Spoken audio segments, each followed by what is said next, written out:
Good morning, happy Friday. Welcome to the Today in AZ After Show. Jimmy's getting his cup of joe there. Time. Don't spill today, Jimmy. Guys, don't hurry on our account.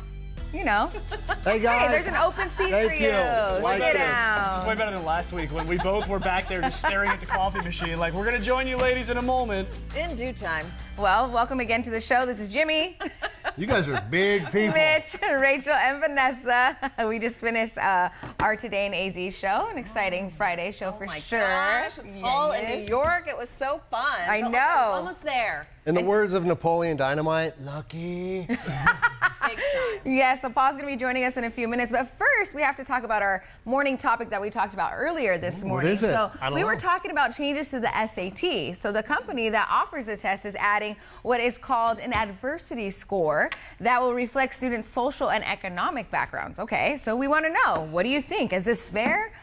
Please share your comments here with us, and then we'll talk about it. What do you guys think? I'm what you call one of those terrible test takers. So either way, I don't know if there's ever a test that can ever define. You have to have a standard. You have to in some way. Right. But unfortunately for people like me, I just bombed all of those tests. Yeah. So I don't know, maybe, I guess, I can't take tests, but yeah, you take into different considerations, but I don't know how this works. It's pretty hard to quantify into a number, a value. I think that's what I'm Those are the words I'm looking curious for. about, because I understand where they're coming from, because yes, some people have come from different backgrounds, different socioeconomic situations, and really for them to get to where they are in their life at that time in high school when they're applying for college is impressive. I don't know if you can quantify that into like a score. It seems like a life experience, something that you'd want to maybe do an essay on, or maybe you'd take interviews. Those kinds of things I think better reflect, recommendations from teachers and advisors. Mm-hmm. So we're going to let you think about that a little Yes. bit based on what Jimmy and Rachel just shared with you. First, we have to get to our In Case You Missed It moment. We finally found out where Paul was for the finale of Where's Gerke Going? Take a look. Oh, we're live in New York City, if you people hadn't guessed it yet. The gumshoes on social media were pretty good about this destination, but I kind of wanted you guys to guess it ahead of time, because this is a big deal for the season finale of Where's Gerke Going in the Big Apple. Ladies and gentlemen, we are standing in the center of the universe, Times Square in New York City, and it's one of the busiest places in the world for pedestrians. If you're the slightest bit claustrophobic, you might want to steer clear. Over 300,000 people walk through here every day, and it's truly a melting pot. As much fun as it is to crisscross the country in perpetuity, Where's Gerke Going has to come to an end, and we figured we'd go big for the finale. What's bigger than the Big Apple? We're in New York City, baby, standing on top of the Brooklyn Bridge. We are live in New York City. If you're just waking up, appreciate the view of the Empire State Building just chilling behind me here. If you had a pitch to everybody watching back here in Arizona to come out to Broadway and see the show, what would it be? It's hot in Arizona. Come get frozen. Where's Gerke Going? Behind the scenes at the Today Show to check in on one of our friends from a neighboring time slot. You guys know Savannah. 3, 2, Animate music. Roll second one, upper FQ. What is it like to be a part of a team like It's that? incredible. Honestly, I've been a Today Show fan my entire life. I grew up with it on in the background.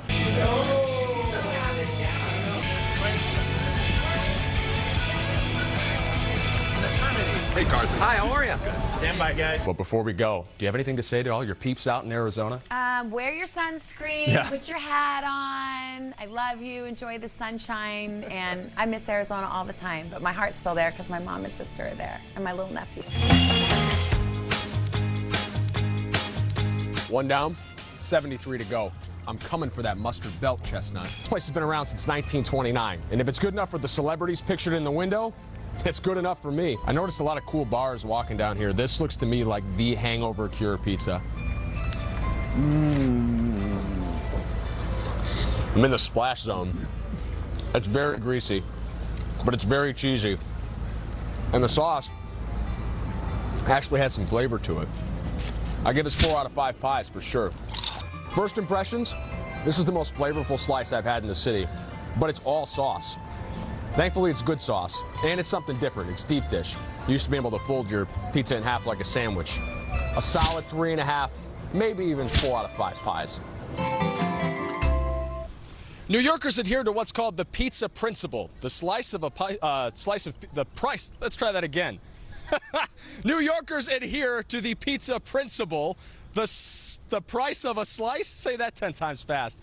And did you know, one last fun fact before I kick it back to Phoenix, guys, you are 10 times more likely to be bitten by a New Yorker than you are a shark worldwide. So heads up when you're roaming the streets of the Big Apple. Wow, Paul, what another lucky assignment. So this is jealous. your grand finale. It's amazing out there. I couldn't say the pizza principle thing. Yeah. I couldn't even Okay. say it the second Okay. time around. Pizza principle, the price of a slice of pizza. Death by Try to funds. say it. It's impossible. That's bad writing right there. Come During- on. Wow. Pickle- Yeah. Put yourself in that pickle- Feeling position, man. tongue-tied this Peppers. morning. During the show, when I heard that, I was like, oh, Yeah, I Paul's going backed to be myself so into a pissed. corner. Hey, Paul, what are you going to eat Yeah, next? I backed myself into a corner with my own writing. It's my fault. What was that, Mitch? Or was that Jimmy? I'm sorry, I can't see you. I want to only know hear what you. you're going to eat next. We're jealous. We're starving to death here, and all you're doing is like flaunting amazing food in front of our face. Yeah, man, I'm sorry about that. I'm actually really grossed out by chewing noises, and that story had so many of them that when I did watched not it, I notice. like stopped No, halfway through, and I was like, I'm sure it's fine. It was fine. I can't deal with the final edit of this thing. It's too gross sounding. Honestly, the biggest problem in New York is that there's 24-hour delis on like every corner. So we've got one right next to the hotel that we've been staying at, and it's like every night before you go to bed, you go there and raid a cannoli and a black and white cookie, or maybe a slice of Oreo cheesecake.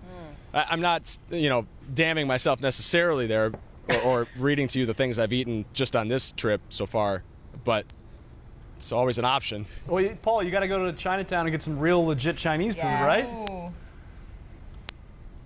This is what I love about everybody commenting on where we're going. It's you've got to go here. Yeah. You've got to go there. If I had the time I know. and the means to go to all the places that everyone has recommended, like I think you're just supposed to politely be like, all right, we'll do it. But really, I'm just like, no, we're not. Like I ate a grilled cheese sandwich at a bar for dinner yesterday. Like that's as close as I can get. Like there's no time. We're working out here. This isn't just a vacation.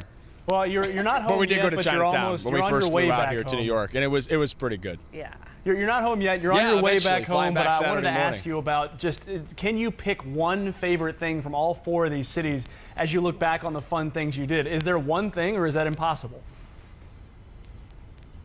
Well, at the end of the show, we kind of did our favorite in each destination. For me, I'm torn between what we did at Malnati's in Chicago and the CN Tower. Like, I'm not a big heights guy, but to rappel off the side of the building at the world's highest edge walk was really cool. And afterwards, you really feel more alive. Like, I just was like all amped up, the adrenaline gets going when you cheat death a little bit. But I think if I really had to just pick one thing, I loved the Lou Malnati's thing we did. And you want a little inside information about that shoot? I think I can say it because we're on the internet. We actually had to do that shoot in Mark Malnati's kitchen this many times, because the first time we flew out to Chicago to do it, it was fantastic, and we all left feeling like $1 million about it. We got all the way back to Phoenix and found out that the card that we shot the video on was corrupted. It ate the video. We had nothing. So we had this fantastic shoot with Mark Malnati in his kitchen talking about life and pizza in Chicago, and it was just gone. It's like it never happened. It was only in our memories.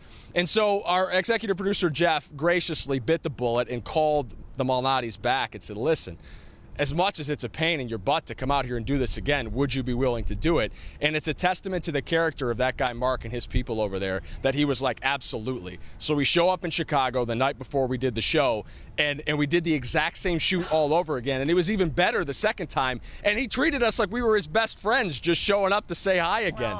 It was fantastic. I couldn't speak highly enough about Malnati's and his organization Love over them there. even more I'm now. really glad you told that story, because I mean, in this business, when you think you have something and then you don't have it, that is the worst feeling in the world, and it's the best thing in the world for someone to It was a sick understand that feeling. and help you out with. It felt like, yeah, like it felt like I was an artist who painted a great painting, and before I could debut it, it was lost in a fire. Or like you wrote a song and you recorded it in the studio and then it got deleted or something. Like you feel this itch inside you, like that you were supposed to share something that you thought was of quality with the world, and then there was no means to do so. So I'm so glad we got to do that again. Yeah. Well, aside from Flint, Michigan, now that you've been to 8 cities, is there one that you would pick and say, like, I really want to go back there and vacation to? I love Seattle. We did Seattle in the first season of Where's Gerke Going? And I just love that city in general. And we got to do a ton of cool stuff. Like the last hour of that show, if you guys remember from last year, we were just running around like crazy. We were at Pike's Place. We went and caught the fish. We went to the gum wall. We were checking out the cheese factory. It was just a madhouse down there. What was the other place, Jeff? The original Starbucks, the first Starbucks hanging out there. Yeah. So Seattle was super cool to me, but I think our best show was in Toronto last week. Like, I feel like there was really nothing we could have done in New York. As weird as it is to say, like, it's New York City. You can do whatever you want in New York, right? But, like, the way that Toronto worked out last week with the Medieval Times Knights up there and with the beekeeper outfits and we just had so much fun, you know, like that to me was really tough to top. I don't know about you guys. If you have a favorite show, let us know in the comments. But to me, Toronto was the winner this time around. Well, Paul, I'm sure you're heading back later today, so you still have a little bit of time in New York City. What other thing are you going to check out while you're there? Well, we're actually doing First at 4 today, so we've got a whole hour of television ahead. We'll be back out here from the rooftop where we're at right now. And then, just grabbing dinner and getting to see some old friends. Jeff and I actually have some connections here in New York City. We're able to kind of brush shoulders with some old friends and stuff like that. What's her name, Paul? A lot of time, honestly. We fly back first thing in the morning. Did you hear that, What's Paul? that? What's her name, Paul? What's her name? Is this the one from the Upper West Side? Be honest. I just still didn't catch it. What's he saying? You know what? Yeah, good answer. That's probably the best, right? It's okay. Hey, Paul, it's Mitch. We understand that you're going to be speaking to Lester What's Holt. that? Jimmy's got this mantra where if you have to repeat something or if someone interrupts you while you're doing it, it's the universe telling you that you shouldn't do that thing or say that thing. So the fact that I couldn't understand what he was saying is probably for the best. It's the universe saying we don't need any of wherever that was going. You don't need this in your life right now, Paul. Well, Paul, one last thing. Paul, sorry for the chaos back here, man. For one last thing, we understand you're going to have a little conversation with Lester Holt a little bit today, later today. Yes. Is there any one thing you can tell people to look forward to that's gonna be in that interview? Yeah, so Lester Holt and Nightly News and the whole staff there was super helpful yesterday. We didn't really have a chance to talk about it much on Today in AZ, but we had 2 separate shoots in that general area. We did the Today Show earlier with Savannah Guthrie, and then we went back later to talk to Lester. And they actually set us up on the set of Nightly News. Like, they moved the desk for us and positioned it as if I was a correspondent at Nightly News at the desk with Lester. And well, I mean, there's so much cool stuff in that story. Like, editing it last night actually took way longer than it should have because there was just stuff we didn't want to lose in that piece. I think we're going to post the full unedited interview online so you guys can check out the stuff that we ended up having to put on the cutting room floor. But he's got a very cool connection to the building he works in. So his son, Stefan, is actually a reporter for WNBC, which is in the same building as Nightly News does their newscast. So he's got this little funny bit that he explained about how he always appears on the WNBC show at 4 o'clock to set up what's coming on Nightly News. And he's always like in the back of his head thinking that his son is going to call him Dad on television. Like, all right, see you in a bit, Dad. Thanks, Pops. It's pretty fantastic stuff. Check it out First at 4. Oh, exciting. Well, we're looking forward to that. And you enjoy your time there, your rest of your time in New York City, and we are excited to have you back here on Monday. Yeah, diet starts Monday, Paul. Sounds good, guys. I'll be there. Well, I got to come in Monday? They're making me work Monday? Yeah. No, take the day off. Are you taking a day they're giving you the day off. Do it. Seriously. What you doing Monday? Yeah. Hey, Mitch, you might get a phone call at about midnight on Monday morning. Don't do that to me, Gerke. It's going to be a high of 77 here in Arizona. I'm playing golf, okay? You're welcome to join me, but don't make me come into work, all right? Your tea time. Come hell or high water, I'll be there Monday morning. Yes. Sounds good. Safe travels. Au revoir. Adieu, soccer. That was the best French Jimmy's ever spoken. Yeah. Pardon his French. Whenever Paul isn't here for the after show, Jimmy is on one. Like, he just lets it all go. I don't know what goes on, but he is crazy. So you ready to get back on topic So Paul's here? like guardrails for Jimmy, and now we're off the rails. Yes, off the rails. Kind of like when the substitute teacher's in. You know? Yeah. I'm the substitute teacher in this case. Oh my gosh, you guys, let's get back to our topic this morning. The SAT is adding what it calls an adversity score that will reflect students' social and economic backgrounds. Is it an equalizer? Is it unfair? What do you think about this? Jimmy, you shared your perspective on it. So Rachel, yeah, we'll hear Mitch.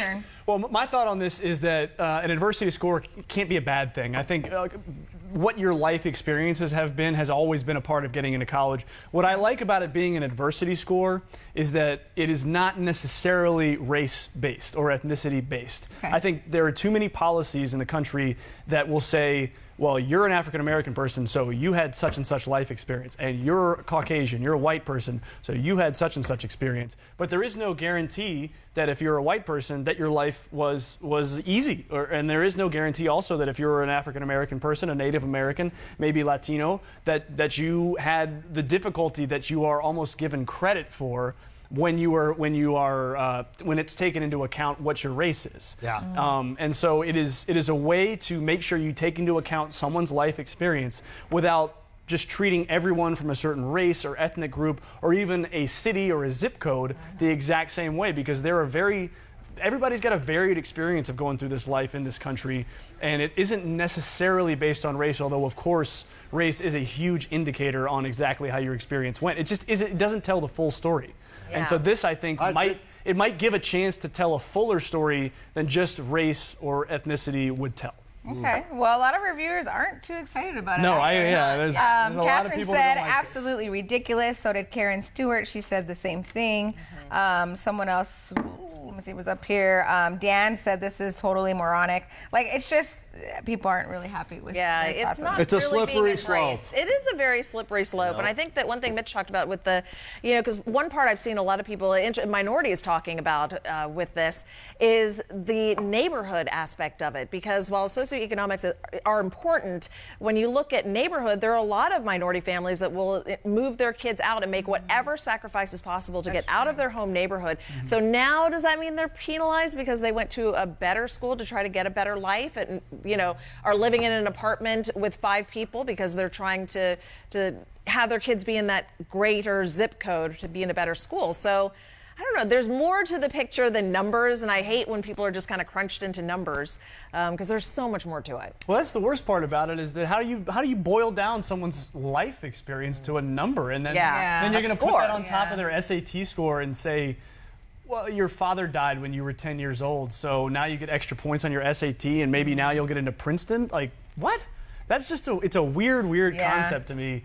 But again, like, your life experience has always been a part of trying to get into college, or at least it should have been. Yeah, an essay, you can write an essay, you can do other things. You should have as to well write. as You that. should have to explain it. You should be able to explain how things are in your own life, as opposed to a multiple choice that tells you, hey, my life was harder than yours. Well, that's what Mike said. Leave the SAT alone. Colleges already take some of that social justice stuff into account without the SAT having to go there.